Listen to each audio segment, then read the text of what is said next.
Kant on Collectivism and War. Of the major figures in German philosophy in the modern era, Kant is perhaps the one most influenced by Enlightenment social thought. There is a clear intellectual connection between Rousseau and Kant. Biographers often repeat Heinrich Heine's anecdote about how Kant always took his afternoon walk at a set time, a time so regular that neighbors could set their clocks by his appearance. Except on one occasion he was late for his walk because he had been so caught up in reading Rousseau's Emile that he lost track of time. Kant had been raised as a pietist, a version of Lutheranism that emphasized simplicity and eschewed external decoration. Kant therefore had no pictures or paintings hanging anywhere on the walls of his house, with one exception. Over his desk in his study hung a picture of Rousseau. Wrote Kant, quote, "I learned to honor mankind from reading Rousseau," unquote. Neo-Enlightenment thinkers attack Kant for two things: his skeptical and subjectivist epistemology and his ethic of selfless duty. Kant's account of reason divorces it from cognitive contact with reality, thus destroying knowledge.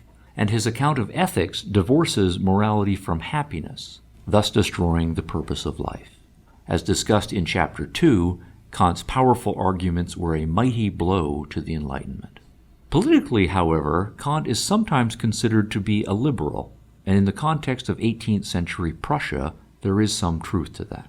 In the context of Enlightenment liberalism, however, Kant diverged from liberalism in two major respects: his collectivism and his advocacy of war as a means to collectivist ends. In a 1784 essay, Idea for a Universal History with Cosmopolitan Intent, Kant asserted that there is a necessary destiny for the human species. Nature has a plan. It is, however, quote, "a hidden plan of nature," unquote, and as such it is one that requires special discernment by philosophers. That destiny is the full development of all of man's natural capacities, especially man's reason. By man here, Kant did not mean the individual.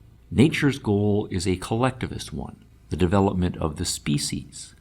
Man's capacities, Kant explained, are, quote, "to be completely developed only in the species, not in the individual," unquote.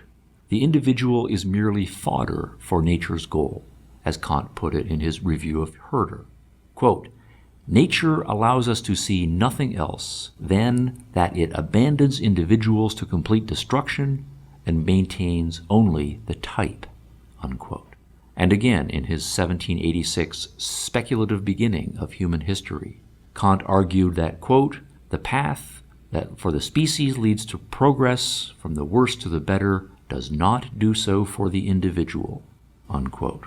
The development of the individual is in conflict with the development of the species, and only the development of the species counts. But it is also not the case that the species development is about happiness or fulfillment. Quote, "Nature is utterly unconcerned that man live well," unquote. The individual and even all existing individuals collectively now living are merely a stage in a process, and their suffering is of no account in the light of nature's ultimate end. In fact, Kant argued, man should suffer, and deservedly so. Man is a sinful creature, a creature that is inclined to follow its own desires and not the demands of duty. Echoing Rousseau, Kant blamed mankind for having chosen to use reason when our instincts could have served us perfectly well. And now that reason has awakened, it has combined with self-interest to pursue all sorts of unnecessary and depraved desires. Thus the source of our vaunted freedom, Kant wrote, is also our original sin. Quote, "The history of freedom begins with badness, for it is man's work," unquote.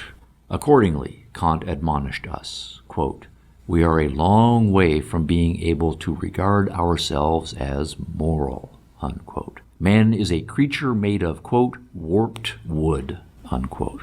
Powerful forces are therefore needed in order to attempt to straighten our warped natures. One of those forces is morality, a morality of strict and uncompromising duty that opposes man's animal inclinations. A moral life is one that no rational person would, quote, "wish that it should be any longer than it actually is," unquote. but one has a duty to live and develop oneself and thereby the species. Inculcating this morality in man is one of nature's forces. Another force to straighten the warped wood is political.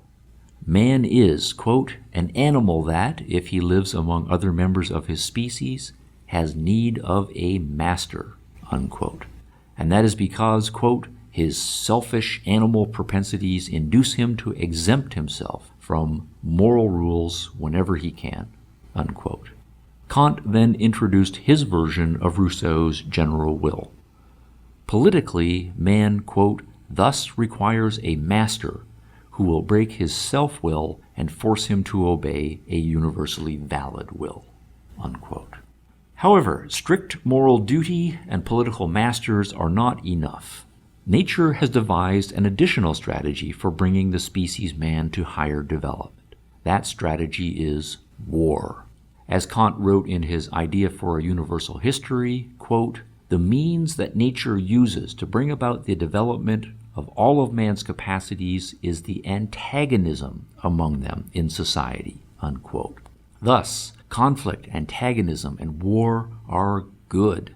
They destroy many lives, but they are nature's way of bringing forth the higher development of man's capacities.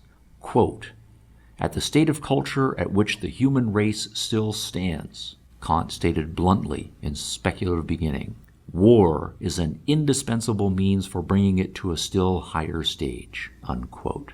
Peace would be a moral disaster, so we are duty-bound not to shrink from war.